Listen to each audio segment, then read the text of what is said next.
এখানে আর একটা important question খুব থাকে, কোরান্ডাম কি।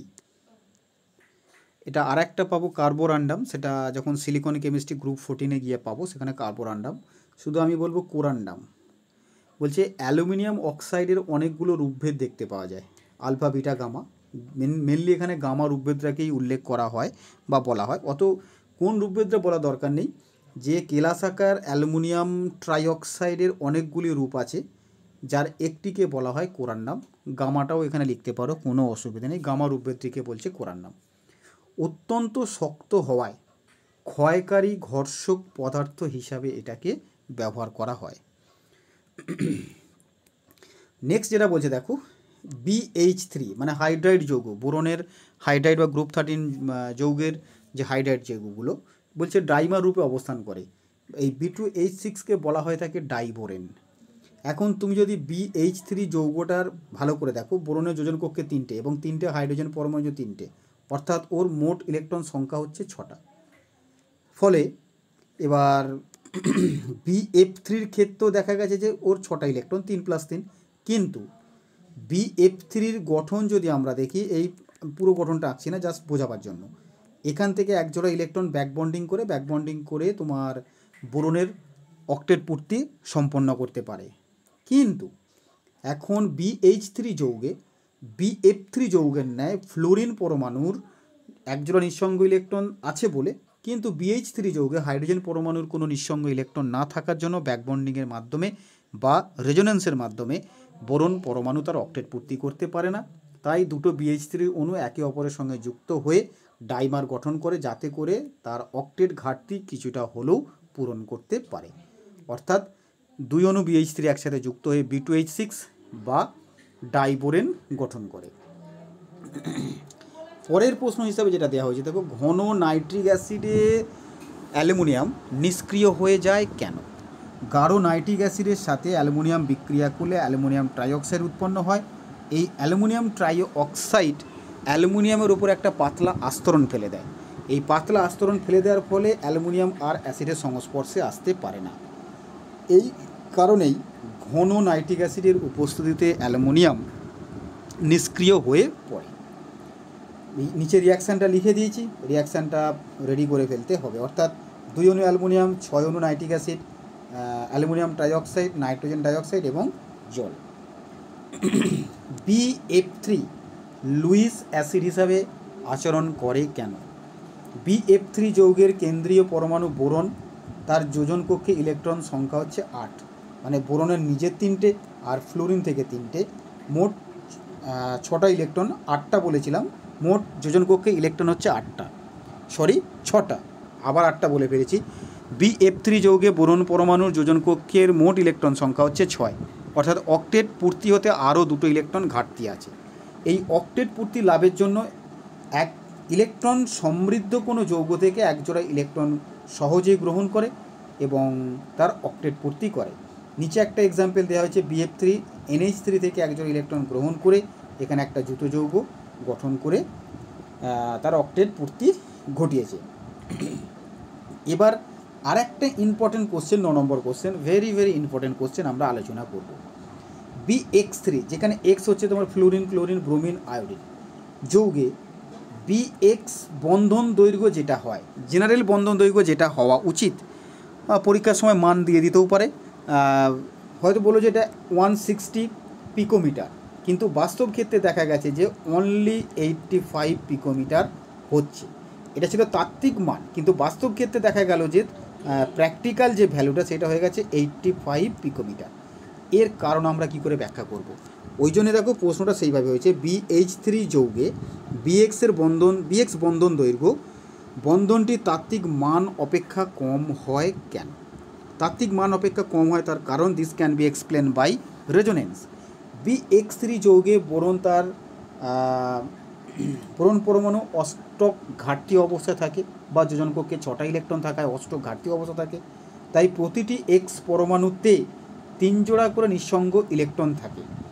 এখন বোরন পরমাণু তার অষ্টক পূর্তির জন্য 1 জোড়া করে ইলেকট্রন X পরমাণুর পি কক্ষক থেকে নিজের ফাঁকা পি কক্ষকে স্থানান্তরিত করে পিপাই পাই বন্ধন গঠন করে, যেটাকে ব্যাক বন্ডিং বলা হচ্ছে বা ব্যাক ডোনেশনও বলা হয়ে থাকে। এই রকম পাই বন্ড গঠন করার ফলে যে রেজোনেন্সটা ঘটে সেই রেজোনেন্সটা আমরা এখানে দেখিয়ে দিয়েছি। হ্যালোজেন প্রথমে এইটা রেজোনেন্স করলো, করে তাহলে হ্যালোজেন অক্সিজেন দ্বিবন্ধন হলো, হ্যালোজেনটা তোমার হয়ে যাচ্ছে প্লাস, বোরনটা হয়ে যাচ্ছে মাইনাস। যে এই হ্যালোজেনটাই করবে তার কি মানে আছে, এটাও করতে পারে, এটাও করতে পারে, এটাও করতে পারে, এটাও করতে পারে। এখানে এটা করেছে, এখানে এইটা করেছে, সেটা দেখিয়েছি। তাহলে আলটিমেট রেজোনেন্স ঘটার ফলে যেটা দেখতে পাচ্ছি যে রেজোনেন্স হাইব্রিড যেটা হচ্ছে, সেই রেজোনেন্স হাইব্রিডটায় দেখো বোরন হ্যালোজেন বন্ধনগুলো আংশিক দ্বিবন্ধন চরিত্র লাভ করে ফেলেছে। তাহলে এইরূপ রেজোনেন্স ঘটার ফলে বিএক্স বন্ধনটি এক বন্ধনের পরিবর্তে আংশিক দ্বিবন্ধন চরিত্র লাভ করে। তাই বিএক্স বন্ধনটি প্রকৃত এক বন্ধন দৈর্ঘ্য অপেক্ষা দ্বিবন্ধন দৈর্ঘ্যের কাছাকাছি হবে বা এক বন্ধন দৈর্ঘ্যের থেকে মানটা একটু কম হবে। সেই জন্যই বলা হচ্ছে যে BX3 যৌগগুলোতে, BF3, BCl3 সমস্ত যৌগগুলোতে প্রকৃত বিএক্স বন্ধনটা এক বন্ধনের মানের থেকে কম হয়। তার ব্যাখ্যা কিন্তু আমাদের ওই রেজোনেন্সের মাধ্যমে দিতে হবে এবং রেজোনেন্সটা আঁকতে হবে, আদারওয়াইজ কিন্তু সঠিক অ্যান্সার হবে না। পরে যেটা বলছে দেখো, BF3, BCl3, BBr3, BI3 যৌগগুলিকে Luis acid ধর্মের ক্রম অনুসারে সাজাও এবং তার কারণ ব্যাখ্যা করো। লুইস অ্যাসিড তাদেরকেই বলা হয় যারা লোন পেয়ার সহজে গ্রহণ করতে পারে। তাহলে লুইস অ্যাসিড ধর্মের ক্রম যেটা বলছে যে BI3, BBr3, BCl3 এবং BF3। BF3-র মানে ইলেকট্রন জোড় গ্রহণ করার প্রবণতা বোরন ট্রাই হ্যালাইডগুলির মধ্যে সবথেকে কম। এর কারণ হিসাবে যেটা ব্যাখ্যা করতে বলা হচ্ছে দেখো, BF3টাকে প্রত্যেকটার গঠন আমি এখানে দেখিয়েছি। এখন BX3 যৌগে বোরন পরমাণু অক্টেট ঘাটতি হওয়ার জন্য হ্যালোজেন পরমাণু থেকে একজোড়া করে ইলেকট্রন নিয়ে তাদের অক্টেট পূর্তি করার একটা টেন্ডেন্সি দেখা যায়। এখন দেখো এখানে বোরন হচ্ছে, তার যোজন কক্ষ হচ্ছে 2p আর ফ্লুরিনের 2p। এই 2p আর 2p কক্ষকের আকার প্রায় সেম হওয়ার জন্য ফ্লুরিন থেকে একজোড়া ইলেকট্রন সহজেই বোরন পরমাণুতে স্থানান্তরিত হতে পারে। ফলে বোরন ফ্লুরিন দ্বিবন্ধন গঠনের মাধ্যমে BF3 যৌগটি সহজেই অক্টেট পূর্তি লাভ করতে পারে। কিন্তু বোরন থেকে যখনই আমরা ক্লোরিনের দিকে অগ্রসর হব, 2pর পরিবর্তে হ্যালোজেন পরমাণুগুলি 2pর পরিবর্তে 3p, এখানে দেখো 4p, এখানে আবার 5p। হ্যালোজেন পরমাণুর পি কক্ষকের আকার বৃদ্ধি পাওয়ার জন্য হ্যালোজেন থেকে ইলেকট্রনের ব্যাক ডোনেশন বোরনে ক্রমশ কমতে থাকে। তার ফলে কি হয়, বোরন ট্রাইক্লোরাইড থেকে বোরন ট্রাই আয়োডাইডে ব্যাক ডোনেশন বা রেজোনেন্সের ঘটার প্রবণতাটা ক্রমশ হ্রাস পেতে থাকে।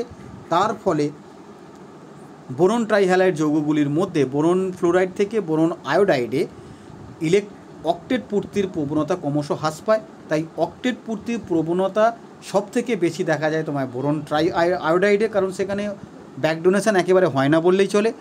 আর বাইরে থেকে ইলেকট্রন গ্রহণ করার প্রবণতা সব থেকে কম দেখা যায় বোরন ট্রাইক্লোরাইডে, কারণ ওখানে ফ্লুরিনের সাথে ব্যাক ডোনেশন 100% ঘটেছে। এই কারণেই লুইস অ্যাসিড ধর্মের প্রবণতা সব থেকে বেশি বোরন ট্রাইআয়োডাইডের আর সব থেকে কম বোরন ট্রাই ফ্লোরাইডের। আমরা ব্যাপারটাকে এইভাবেই ব্যাখ্যা করতে পারবো। নেক্সট এখানে একটা HW বলা হয়েছে, BBr3 এবং BF3 অপেক্ষা শক্তিশালী লুইস অ্যাসিড। পরিষ্কার বলে দেবো, BF3 ক্ষেত্রে বোরনের 2p এবং ফ্লুরিনের 2pর আকার প্রায় কেন বলো পুরোপুরি এক হওয়ার জন্য ফ্লুরিন পরমাণু থেকে সহজেই বোরন পরমাণুতে একজোড়া ইলেকট্রন ব্যাক ডোনেশনের মাধ্যমে তার অক্টেট পূর্তি করতে পারে। ফলে বাইরে থেকে ইলেকট্রন গ্রহণ করার বা ইলেকট্রন জোড় গ্রহণ করা তার আর প্রবণতা একেবারেই থাকে না। কিন্তু BBr3 যৌগে বোরন পরমাণুর 2p কক্ষকের সাথে Br পরমাণুর 4p কক্ষকের আকারের পার্থক্য থাকার জন্য বোরন থেকে একজোড়া ইলেকট্রন ব্রোমিন থেকে একজোড়া ইলেকট্রন বোরনে সহজে স্থানান্তরিত হতে পারে না। ফলে তার অক্টেট ঘাটতি থেকে যায়। ওই অক্টেট ঘাটতি থাকার জন্য সহজেই বাইরে থেকে একজোড়া ইলেকট্রন গ্রহণ করতে পারে, অর্থাৎ তার লুইস অ্যাসিড ধর্ম BF3 থেকে বেশি হয়ে যায়। এবার যেটা বলছে দেখো, AlCl3 বা অ্যালুমিনিয়াম ট্রাইক্লোরাইড ডাইমার রূপে অবস্থান করে কেন? অ্যালুমিনিয়াম ট্রাইক্লোরাইড যৌগে অ্যালুমিনিয়ামের অক্টেট ঘাটতি অবস্থা থাকে বা যোজনকক্ষে 6টা ইলেকট্রন থাকে। এবার অক্টেট পূর্তি হতে গেলেও 2 জোড়া ইলেকট্রন দরকার। তাই অ্যালুমিনিয়াম ক্লোরাইড দুটো অণু বা দু মোল অণুর মধ্যে একটা অ্যালুমিনিয়াম ক্লোরাইডের অণুর অপর একটা অ্যালুমিনিয়াম ক্লোরাইড অণু, দুটোকে পাশাপাশি আমরা এইভাবে দেখেছি। তাহলে আমি আবার প্রথম থেকে একবার বলবো, অ্যালুমিনিয়াম ট্রাইক্লোরাইড যৌগে অ্যালুমিনিয়ামের অক্টেট ঘাটতি থাকে বা যোজন কক্ষে 6টি ইলেকট্রন থাকে। তার অক্টেট পূর্তির জন্য কোনো একটা অ্যালুমিনিয়াম ক্লোরাইডের অ্যালুমিনিয়াম পরমাণু, মনে করো এই একটা অ্যালুমিনিয়াম ক্লোরাইড যৌগ ছিল, এই একটা যৌগ, এর অ্যালুমিনিয়াম পরমাণু অপর একটা অ্যালুমিনিয়াম ক্লোরাইড যৌগের তোমার ক্লোরিন পরমাণু থেকে এক জোড়া করে ইলেকট্রন গ্রহণ করে অসমযোজী বন্ধনের মাধ্যমে আবদ্ধ হয়। আবার এই যৌগের ক্লোরিন পরমাণু অপর অ্যালুমিনিয়াম ট্রাইক্লোরাইড যৌগের অ্যালুমিনিয়াম পরমাণুকে এক জোড়া করে ইলেকট্রন দান করে ওরও অষ্টক পূর্তি হয়। এইরূপ অষ্টক পূর্তি লাভের ফলে দুটো অ্যালুমিনিয়াম ক্লোরাইড অণু একসাথে যুক্ত হয়ে এই রকমভাবে অবস্থান করে বা ডাইমার গঠন করে। এইরূপ ডাইমার গঠন করার ফলে প্রতিটি অ্যালুমিনিয়াম পরমাণু sp3 সংকরায়িত হয় এবং তাদের গঠন চতুস্তলকীয় হয়ে যায়। আমি তাহলে আরেকবার এই ব্যাখ্যাটা বলবো। অ্যালুমিনিয়াম ক্লোরাইড যৌগে অ্যালুমিনিয়াম পরমাণু তার অক্টেট ঘাটতি অবস্থায় থাকে। অক্টেট পূর্তি লাভের জন্য অ্যালুমিনিয়াম পরমাণু অপর একটি অ্যালুমিনিয়াম ট্রাইক্লোরাইড যৌগের একটি ক্লোরিন পরমাণু থেকে একজোড়া ইলেকট্রন গ্রহণ করে অসমযোজী বন্ধনের মাধ্যমে আবদ্ধ হয়। এইরূপ বন্ধন গঠনের ফলে প্রতিটি অ্যালুমিনিয়াম পরমাণু তাদের অষ্টক পূর্তি লাভ করে এবং তাদের সংকরায়ন অবস্থা sp3 হয়ে যাওয়ায় চতুস্থলকীয়ভাবে অবস্থান করে বা ডাইমার রূপে অবস্থান করে। নিচে একটা প্রশ্ন অনেক সময় থাকে এইভাবে যে অ্যালুমিনিয়াম ক্লোরাইড ডাইমার রূপে অবস্থান করতে পারলেও বোরন ট্রাইক্লোরাইড ডাইমার রূপে অবস্থান না করে মনোমার রূপে অবস্থান করে কেন? এখন অ্যালুমিনিয়াম ক্লোরাইড যখন ডাইমার রূপে অবস্থান করছিল, প্রতিটি সংকরায়ন অবস্থা হয়ে যাচ্ছিল sp3, মানে একটা অ্যালুমিনিয়ামের চতুর্দিকে 4টে ক্লোরিন পরমাণু ছিল। এখন অ্যালুমিনিয়াম পরমাণুর আকার বড় হওয়ার জন্য ওর চারপাশে 4টে আকারে বড় ক্লোরিন পরমাণুকে জায়গা দিতে পারছিল, কিন্তু বোরন পরমাণুর আকার ছোট হওয়ার জন্য আকারে বড় হ্যালোজেন পরমাণুগুলিকে ওর চতুর্দিকে বা 4টে হ্যালোজেন পরমাণুকে ওর চতুর্দিকে জায়গা দিতে পারে না, স্টেরিক রিপালশন কাজ করে যায়। তাই বোরন ট্রাইক্লোরাইড বা বোরন ট্রাইহ্যালাইডগুলো ডাইমার রূপে অবস্থান করতে পারে না। এটাই হচ্ছে এর মেন কারণ। এরপরে যেটা বলছে যে শোধক অ্যালুমিনিয়াম ক্লোরাইডকে উত্তপ্ত করে অনার্দ্র অ্যালুমিনিয়াম ক্লোরাইড, শোধক মানে কি আর্দ্র বা জলযুক্ত করে অনার্দ্র মানে জলবিহীন অ্যালুমিনিয়াম ক্লোরাইড আমরা তৈরি করতে পারি না কেন? শোধক অ্যালুমিনিয়াম ক্লোরাইডের গঠন যেটা দেখো AlCl3, তার সাথে 6 অণু ক্লাস জল থাকে। যখনই তুমি এটাকে উত্তপ্ত করবে ওই 6 অণু ক্লাস জলে ওই অ্যালুমিনিয়াম ক্লোরাইড দ্রবীভূত হবে এবং সেটাকে আরও উত্তপ্ত করলে তোমার অ্যালুমিনিয়াম ট্রাইঅক্সাইড বা অ্যালুমিনাতে রূপান্তরিত হবে। কখনোই সেটা অ্যালুমিনিয়াম ক্লোরাইড অনার্দ্র উৎপন্ন হতে পারবে না। এখানে রিয়াকশানটা দেখো, অ্যালুমিনিয়াম ক্লোরাইড শোধক সেটা হয়ে গেল Al2O3, আর তার সাথে 6 অণু HCl এবং 9 অণু জল অপসারিত হবে। ঠিক এই কারণেই শোধক অ্যালুমিনিয়াম ক্লোরাইডকে উত্তপ্ত করে অনার্দ্র অ্যালুমিনিয়াম ক্লোরাইড আমরা তৈরি করতে পারবো না।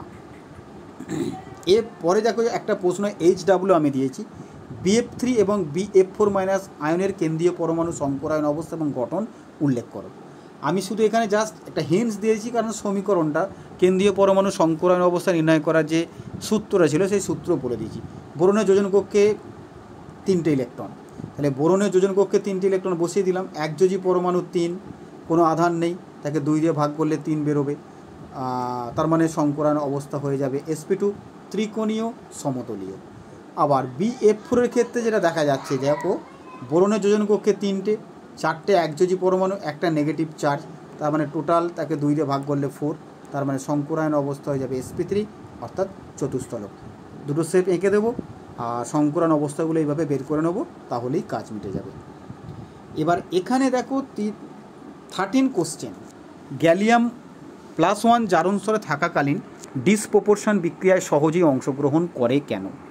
আমরা দেখেছি যে gallium, boron, aluminium, gallium, Ga, indium আর সবশেষে থাকছে থ্যালিয়াম। এই যে গ্যালিয়াম পরমাণুটা শ্রেণীর মাঝামাঝি স্থানে থাকার জন্য এর +1 জারণ স্তরের তুলনায় +3 জারণ স্তরের প্রবণতা অনেক বেশি। তাই +1 জারণ স্তরের সাথে সাথে +3 জারণ স্তর দেখায়, কিন্তু +1 জারণ স্তরের তুলনায় +3 জারণ স্তরের প্রবণতা বেশি হওয়ায় +1 থেকেও +3 জারণ স্তরে থাকতে চাইবে এবং এই +1 জারণ স্তর থেকে যখন +3 জারণ স্তরে যাবে তার সাথে কিছুটা গ্যালিয়াম ধাতব পরমাণুতেও রূপান্তরিত হবে। অর্থাৎ গ্যালিয়াম +1 থেকে সে গ্যালিয়াম +3-তে যখন যাচ্ছে নিজে জারিত হচ্ছে, আবার গ্যালিয়াম +1 থেকে যখন গ্যালিয়াম ধাতুতে চলে যাচ্ছে নিজে বিজারিত হচ্ছে। অর্থাৎ একই মৌলের জারণ এবং বিজারণ দুটোই সম্পন্ন হচ্ছে, তাই এটা ডিসপ্রপোর্শন বা অসমঞ্জস বিক্রিয়ার প্রবণতা দেখাবে। ঠিক একই প্রশ্ন, এটা আমাদের একদম নিউ সিলেবাস, 2-1 বছরের মধ্যেই পরীক্ষায় এসেছে। ইন্ডিয়াম +1 ডিসপ্রপোর্শন বিক্রিয়া অংশগ্রহণ করে কেন, কিন্তু থ্যালিয়াম +1 করে না। আমি এখানে পুরো ব্যাপারটা বলে নিই, উপরে যেভাবে ব্যাখ্যা করেছি এখানেও ব্যাখ্যাটা কিন্তু একই হবে। ইন্ডিয়াম +1 এবং তার সাথে +3 জারণ স্তর দুটোই দেখায়, কিন্তু +1-এর তুলনায় +3 জারণ স্তরের স্থায়িত্ব বেশি, তাই ইন্ডিয়াম +1 জারণ স্তর থেকে +3 জারণ স্তরে সহজেই যাবে। কিন্তু এই +3 জারণ স্তরে যাওয়ার সাথে সাথেই কিছু পরিমাণ ইন্ডিয়াম ধাতব পরমাণুতে রূপান্তরিত হবে।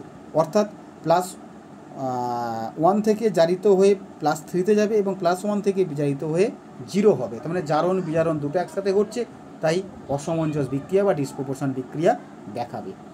কিন্তু থ্যালিয়ামের ক্ষেত্রে নিষ্ক্রিয় জোড় প্রভাবের জন্য ও +1 জারণ স্তর এবং +3 জারণ স্তরের মধ্যে +1 জারণ স্তরে দেখাবার প্রবণতাই বেশি।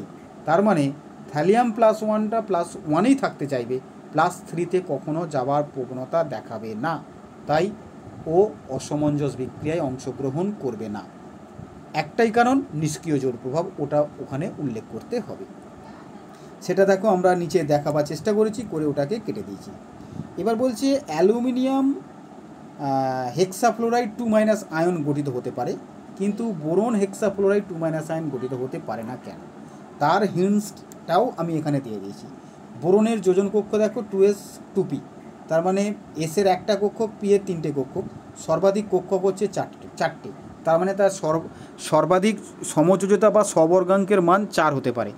সে কখনো সমযোজতার মান 4 বা তার কোঅর্ডিনেশন নাম্বার 4-এর বেশি করতে পারে না। কিন্তু BF6 2- যৌগে বোরনের সবর্গাঙ্ক বা সমযোজতা 6 হয়ে গেছে, যেটা কখনোই সম্ভব নয়। কিন্তু যেহেতু অ্যালুমিনিয়াম তৃতীয় পর্যায়ের মৌল, তার 3s3p এবং 3d তো ফাঁকা, ইচ্ছে করলেই তার সমযোজতা বা সবর্গাঙ্কের মান 3 থেকে বাড়িয়ে 4, 4 থেকে বাড়িয়ে 6 করতেই পারে। ঠিক এই কারণেই অ্যালুমিনিয়াম হেক্সাফ্লোরাইড 2- আয়ন সহজে গঠিত হতে পারে, কিন্তু বোরন হেক্সাফ্লোরাইড 2- আয়ন সহজে গঠিত হতে পারে না। তাহলে জিস্ট করে বলতে গেলে কী হবে, বোরন দ্বিতীয় পর্যায়ের মৌল হওয়ার জন্য কোনো ফাঁকা ডিকক্ষক থাকে না, ফলে দুটো ফ্লোরিন আয়ন গ্রহণের মাধ্যমে তার সবর্গাঙ্ক 6 কখনোই দেখাতে পারে না, তাই BF6 2- আয়ন গঠিত হতে পারে না। কিন্তু অ্যালুমিনিয়াম তৃতীয় পর্যায়ের মৌল হওয়ার জন্য ফাঁকা ডিকক্ষক থাকে, ফলে তার সবর্গাঙ্ক 6 পর্যন্ত বৃদ্ধি করতে পারে বা সমযোজতার পরিমাণ 6 পর্যন্ত বৃদ্ধি করতে পারে, তাই অ্যালুমিনিয়াম F6 2- আয়ন গঠন করতে পারে। এটা তোমাদের বইয়েতে হটস ওই জায়গাতে আছে, ওখান থেকেও দেখে নিতে পারো। এবার বলছে যে গ্যালিয়াম এবং অ্যালুমিনিয়াম উভধর্মী আচরণ দেখায়, উদাহরণসহ ব্যাখ্যা করো। উভধর্মী মানে কী হবে, অ্যাসিড এবং ক্ষার উভয়ের সাথে বিক্রিয়া করবে। গ্যালিয়াম এবং অ্যালুমিনিয়াম উভয়ই অ্যাসিড এবং ক্ষারের সাথে বিক্রিয়া করে লবণ উৎপন্ন করতে পারে, সেটাই আমরা দেখেছি।